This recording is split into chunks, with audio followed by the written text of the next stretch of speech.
sports fans. Welcome to, I think, only the second ever Slow Jamz ASMR. Find my gum here. We're dropping it down, ladies and gentlemen.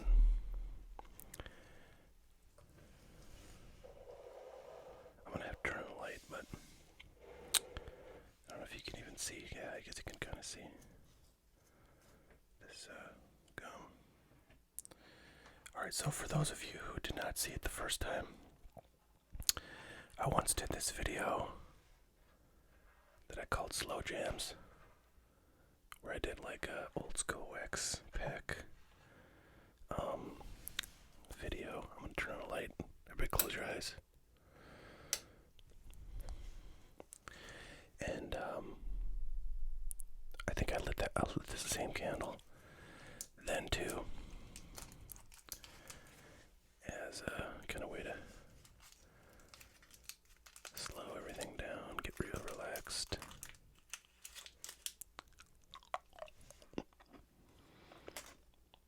And kind of do an old style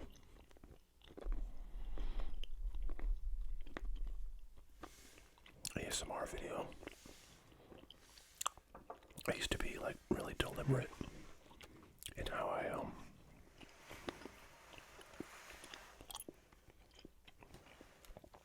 open packs, but over the years I've kind of, and I used to do a lot of the old school wax packs that involved wax paper and kind of crinkly sounds and stuff like that. And you know, as I've gotten into more modern stuff, all wrapped in cellophane, I haven't done that. So with these slow jam videos, I try to accentuate a lot of the kind of sounds of the cards and the wrappers.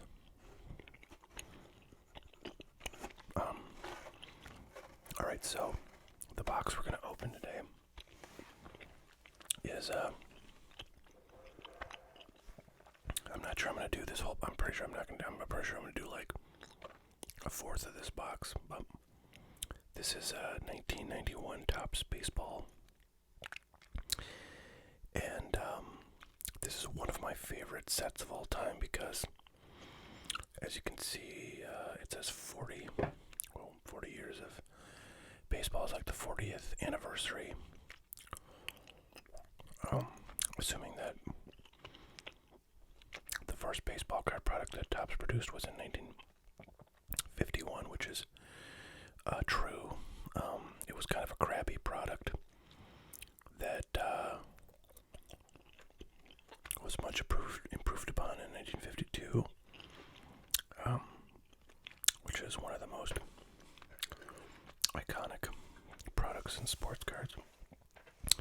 In any event, because it was the 40th anniversary of their baseball products, Topps did a lot of cool things. They did some kind of really nice photography, which is interesting. This was actually the first year, 1991, that Topps made Stadium Club, which is their first like premium product.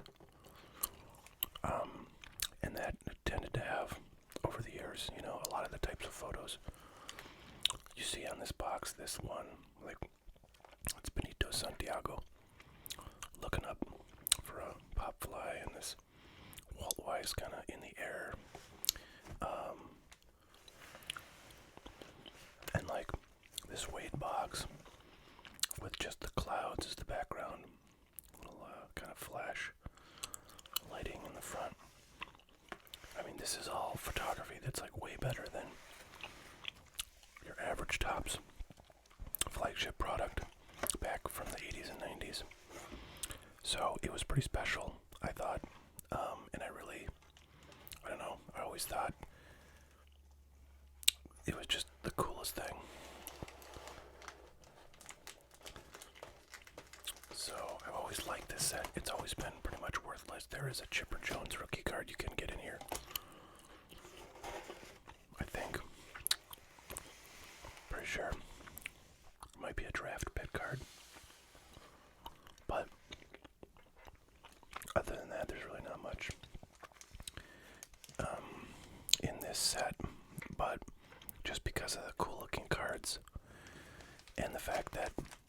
You know, there are cards that they inserted in here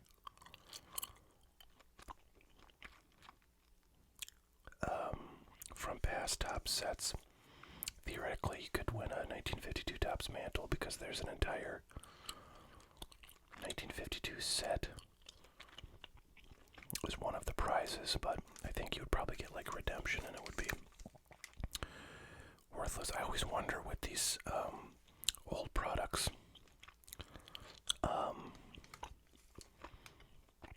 that had like some pretty sick prizes.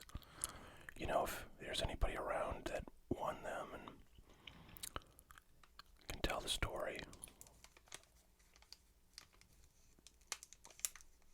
So, without further ado, let's get. I'm gonna try to kind of move the mic away from me when I'm unwrapping packs and kind of going through them, so we can get some good sounds.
I'm gonna lick this gum.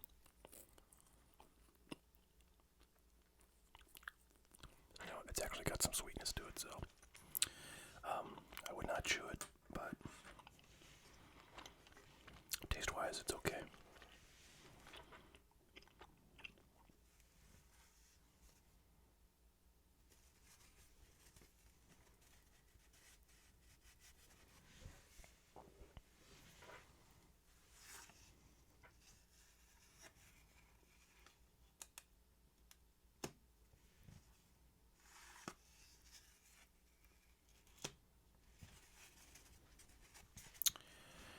I believe this was the first set in like forever that Topps did any kind of horizontal cards. So that was a new thing that would be repeated many, many times after 1991.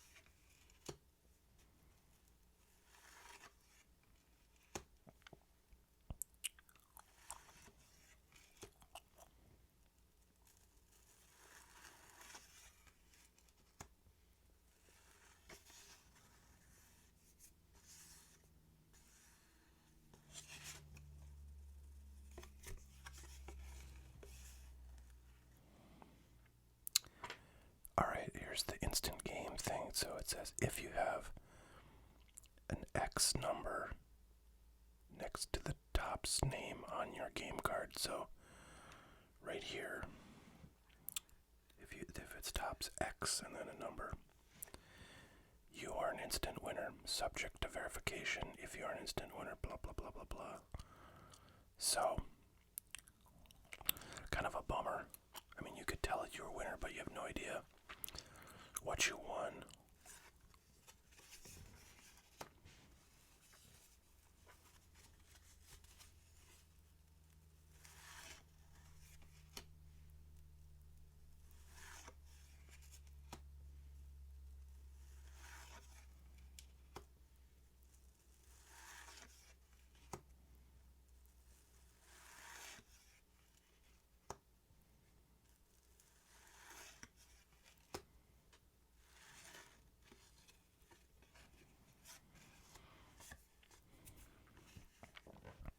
first Hall of Famer, George Brett. It's looking pretty nice.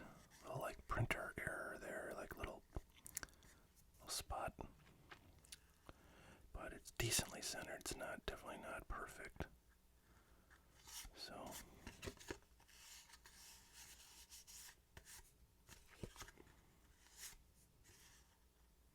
oh, it's got some damage from like the gum or something on there.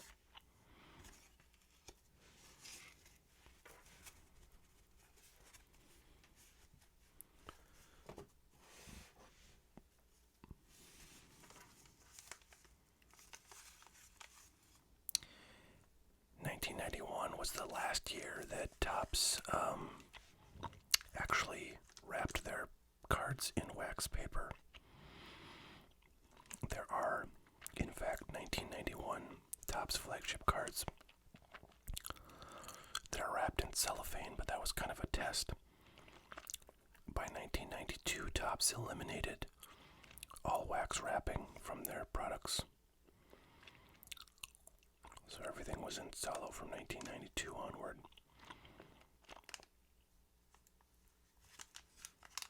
And I really miss the wax. But to this day, people call unopened products wax. You know, wax boxes or wax cases or wax just to refer to unopened. And even folks who, have not collected cards since after 1991 still understand the meaning.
Another loser game piece.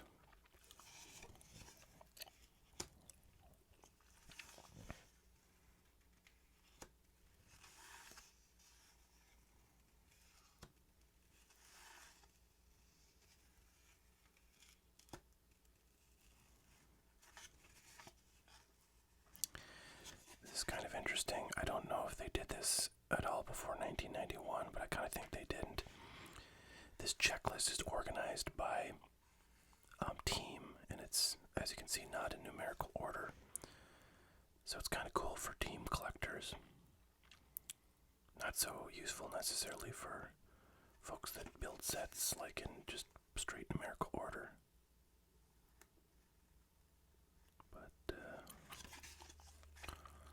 there's my beloved Yankees. Oscar Zokar, Steve Balboni, Jesse Barfield, Mike Blowers, Greg Caderet, oh, I don't remember that guy, Chuck Carey, Dave Island, former pitching coach of the Yankees, Alvaro Espinoza, Carl Everett, Bob Guerin, Lee Gutterman, Mel Hall, Andy Hawkins, Roberto Kelly, Dave LaPointe, Jim Leary, Kevin Moss, the one hitter the 1 Year Wonder from 1990.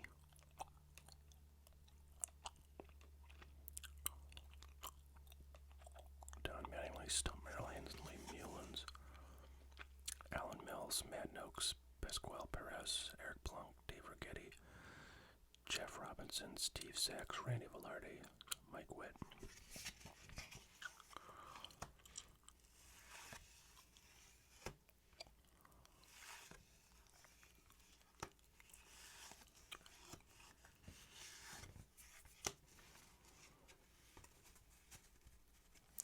So we haven't really gotten many stars other than that George Pratt, but that's only 2 packs.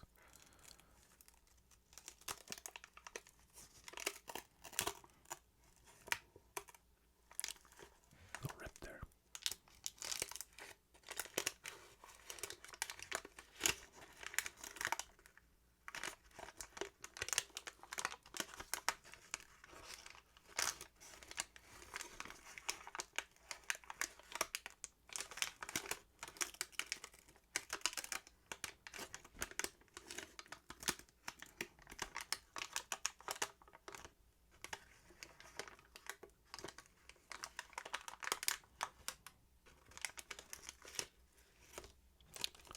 Our first whole piece of gum. Impressive. Give it a taste here.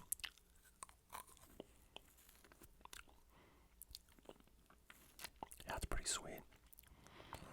I'm tempted to. Let me just bite off a little corner of it. There's this guy on YouTube. Oh God, what's his name? It's Steve. Like 1989 or something. And at one point I watched one of his videos. I got recommended a bunch of them and I just like kept watching them over. But this guy basically collects MRE rations, so like the ready-made food that they give to soldiers, and he like opens these things and shows you what's in them, and he eats the food in them, and you're like, oh, that's interesting. But what's really interesting is he opens stuff from like World War II, like from like the 1940s. I think he opened like he found a ration from like the Civil War or something and opened that. And like basically, if he doesn't think he'll die from eating it, he'll eat it, which I don't think he's ever thought he's gonna die, except sometimes, like, you know, if it looks like it might have botulism or something. Anyways, I think of that guy when I think of people eating this gum. But let me take a little bite here.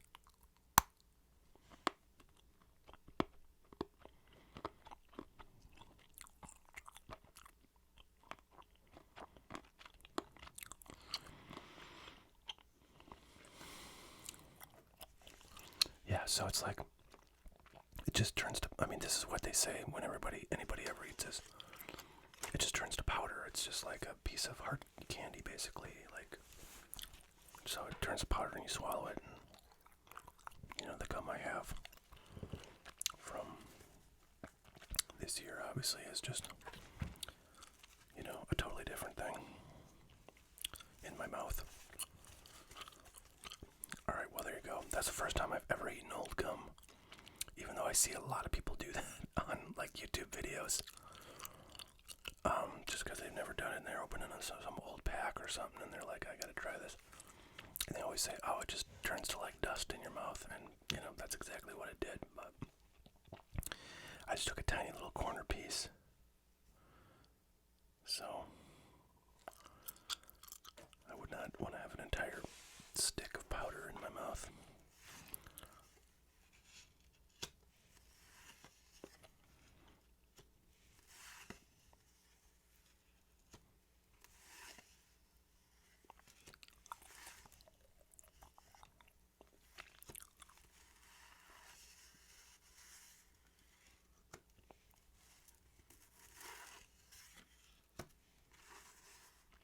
Another loser.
was a beast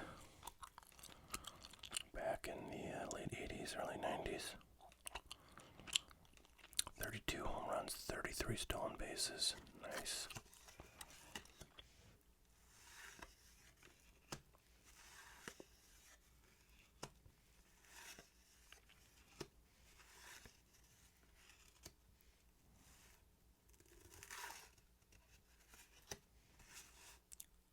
Loser.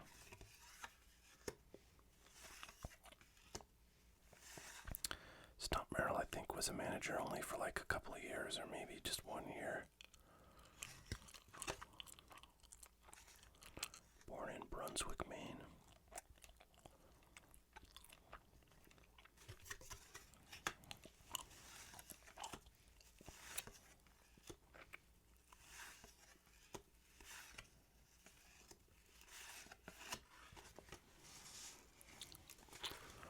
So we haven't gotten any of the like cool cards, the cool sort of photograph cards. But we've only opened like 1, 2, 3, 4, 5 packs, so, or maybe 4 packs. Yeah, 4 packs. There's Ken Griffey Sr.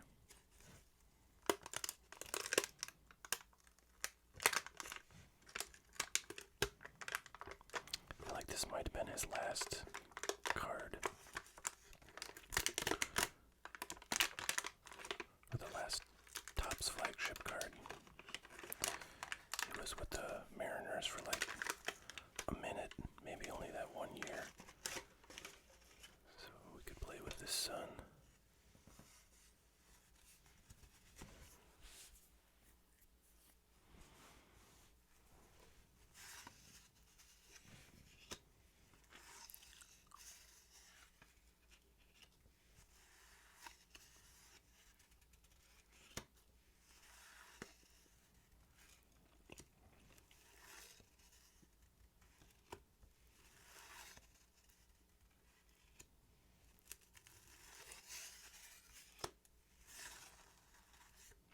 Loser.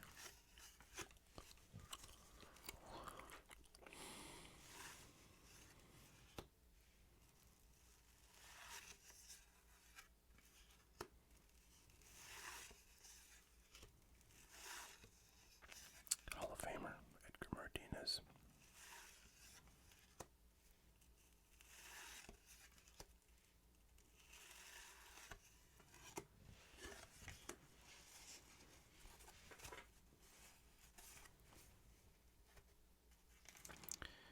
Four more packs to go here.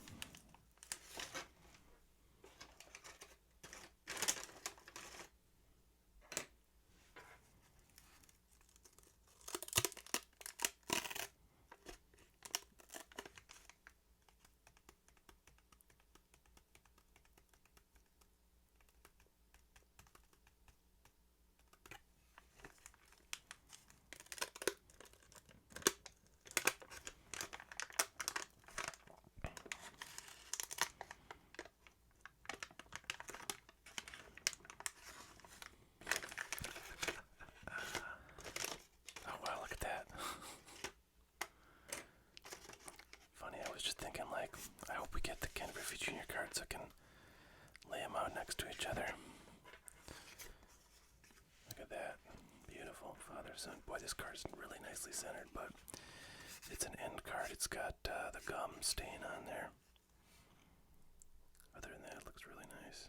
I mean, this corner is kind of a little bit bupkis. But there's the Griffey family right there. Boom. Pretty cool. Another fun thing about this pack is it's got this card about Kevin Moss, who we were just talking about.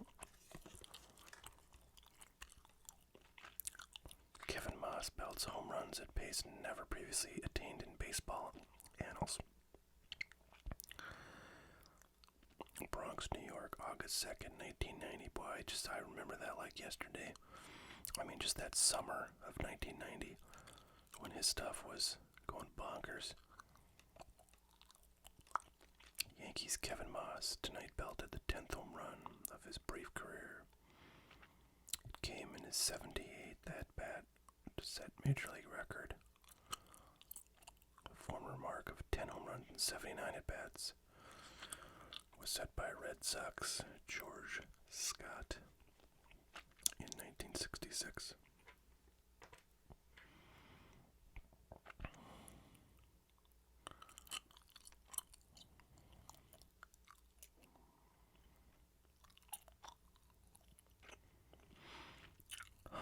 Fascinating.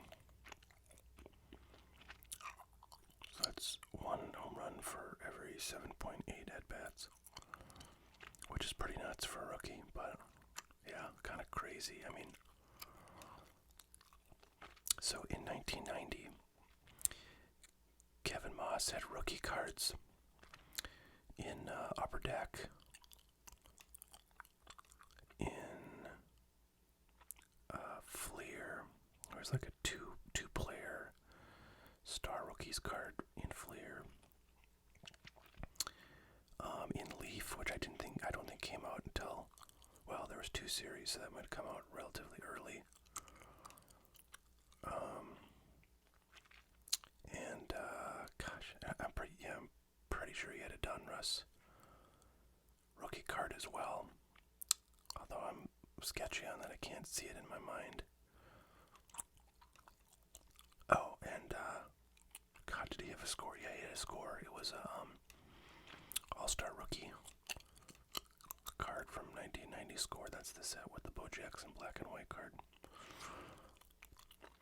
So anyways, so he had all those cards, and a lot of those cards came out, well before August, when he had his big streak. Because I don't think he started at the beginning of the year. Yeah, let's see, 78 bats by August 2nd, so you got July, 30 days, you got 31 days, and you got pretty much all of June. I think they generally started June 1, opening day back then, so you got 60 days of calendar, and he's got 78 bats, so yeah, he probably did not join the team at the beginning of the year. Anyways, my point was, his stuff was not like, it's not like he was a highly touted rookie.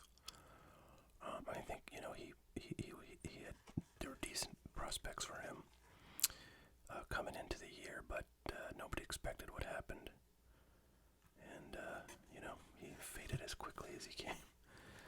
But that was fun to be a Yankees fan and a baseball card collector as a kid back then.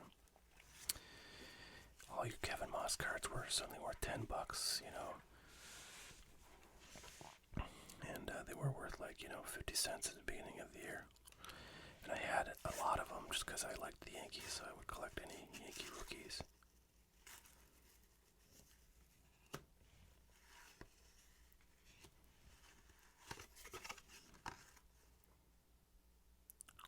Drafted number 3 in the 1978 draft.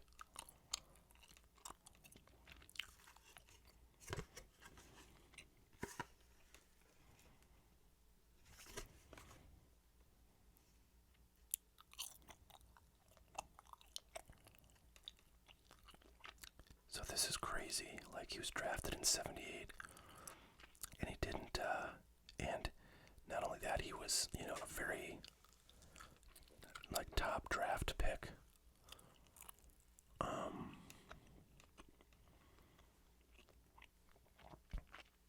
And he didn't make the majors until 10 years later in 1988.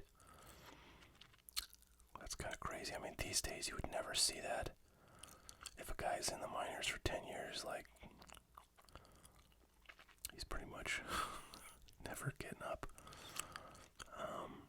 And teams that have top draft picks, especially for pitchers, are going to try to develop them as quickly as they can. It's generally 3 to 5 years for, I think, the average prospect to see at least some time. I'm kind of wondering if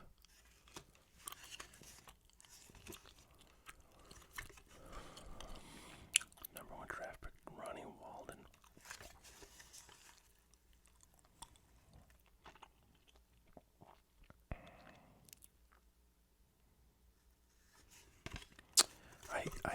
think number one just means the round that they were in.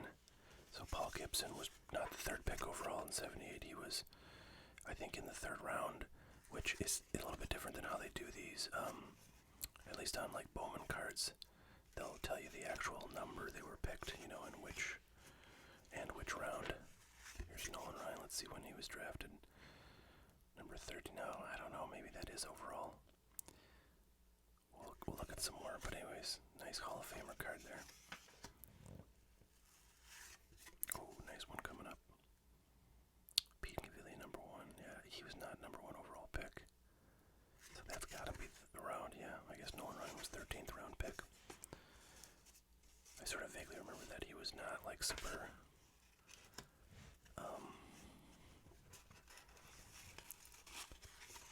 well regarded. Kind of came out of nowhere. 1965. So there you go. There's the Hall of Fame rookie card that's in this product. I think this is a thick sleeve. No, it's not.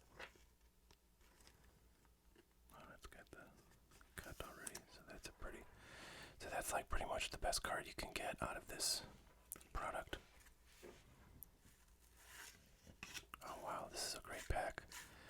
So we got Ken Griffey Jr.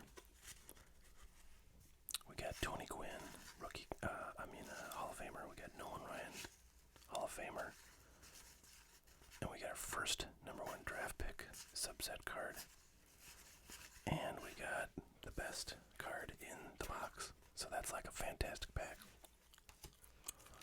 Amazing.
It's our first future star card, Greg Colburn. Not really a future star in hindsight.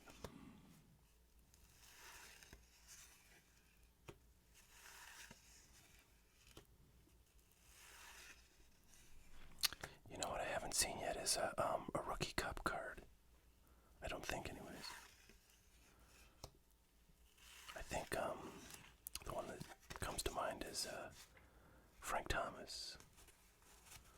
He had his draft pick card in the 1990 set. I think he was playing ball like in 1990.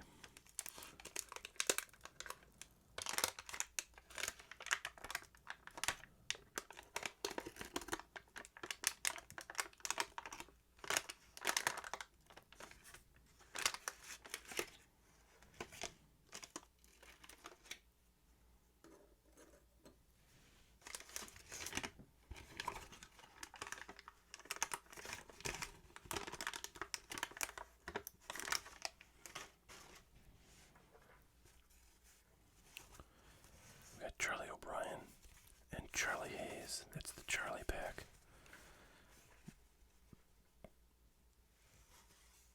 Oh, look at that. Very cool. Our first Topps All-Star rookie, and it's Robin Ventura, who had a really nice career. And it's the throwback jersey. This must have been like one of the very first years, if not the first year, that they did, things like throwback jersey games. Nowadays, they do all sorts of crazy stuff with jerseys.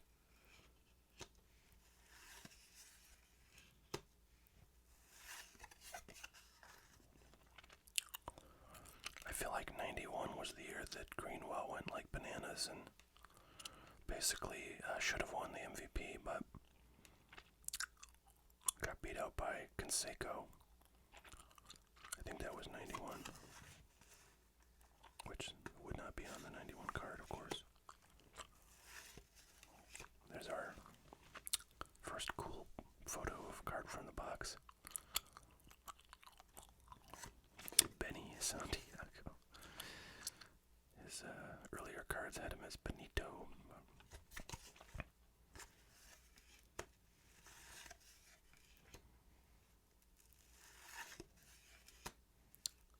Loser.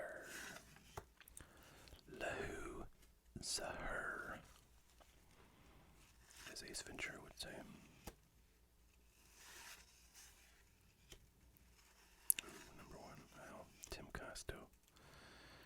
Number one draft pick. That metal bat, fantastic. Iowa College, University of Iowa, I guess he played for.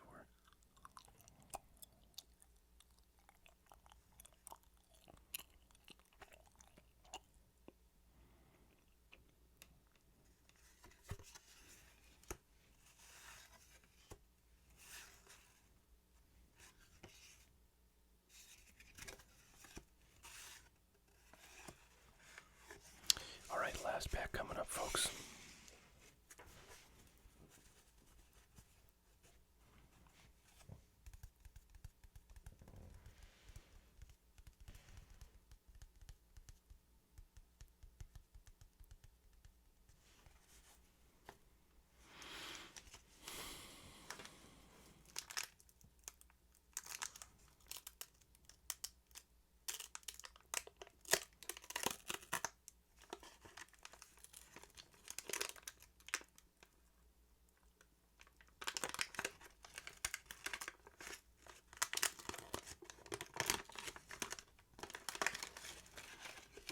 Back to Broken Gum.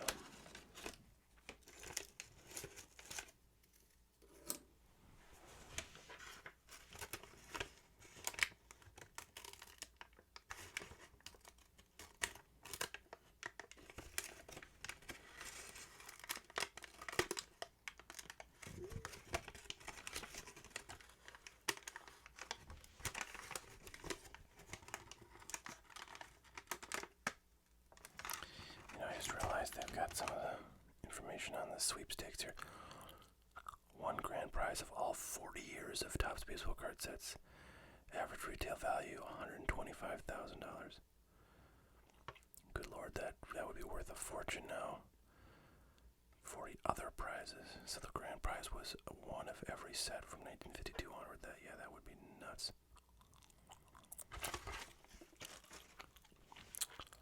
So if you've ever heard of anybody winning that, please tell me.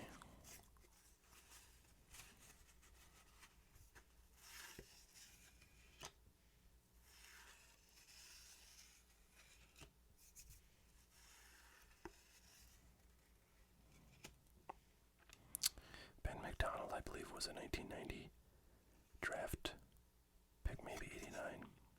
Yeah, 89.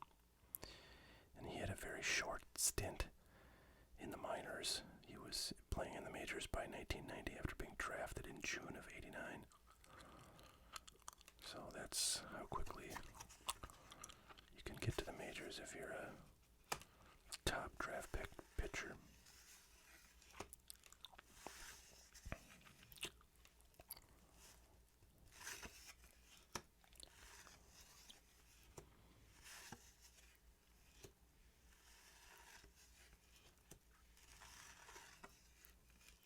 This is like one of the first All-Stars I've seen.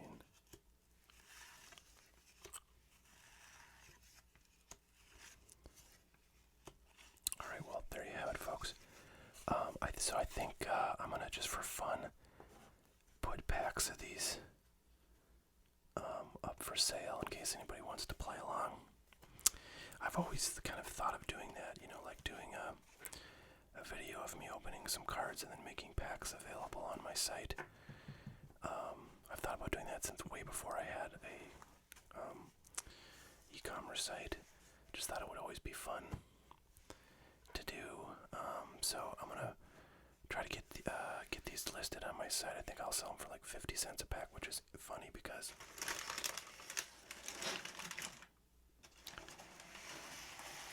that is the 1991 price of these cards, and I think that's roughly what they were like. I bet these boxes go for like $25 or something right now. So like at $1 a pack, and there's 36 packs in here, that would be $36. So I think 50 cents is, so that values them at like whatever, 50, I don't know what that, $15.50, $16 a box, which is less than I think it's worth. So hopefully 50 cents is a good deal. I will put those up at hotcardboard.com. You should come on by. I do have a few singles that I've listed up there now, and I will try to add more.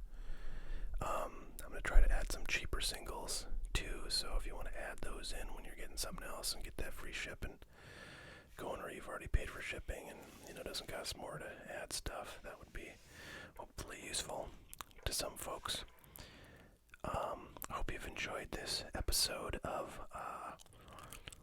ASMR Sports Slow Jams. It's been fun to do this. It's been a while since I've opened any of these 91 packs, but I have opened quite a few in my life, and it was really cool to see the chipper come out of there. I'll be doing more kind of, non-really, well, this was a pack opening, but I guess non-modern pack opening stuff, just because it's sort of cost prohibitive to do that stuff. And I'm also declaring bankruptcy because of that case of 2020 Prism that I bought for about $7,000 or $8,000 more than I should have. So yeah, trying to cut back on doing stupid things. One thing I'm going to do, I know soon, is my Don Mattingly collection video, which isn't really like organized very well, but I just have a box of Don Mattingly cards, and I'd love to go through it with you. Some people have requested that, and I'd love to make a video of that. So I'll do that soon. It might be my next video, it might not, but it'll be soon. Either way, well, thanks so much for watching, everybody. Please subscribe if you haven't already, and yeah, if you like this content and you're a first-time viewer, you should check out the 8 bajillion other videos I have, since they're not really things that like expire necessarily, although I guess the values of cards I pull on them and who is good, will change. But alright, well, that's all I got for now. Thanks so much, everybody, for watching. We'll catch you all later. Have a great one.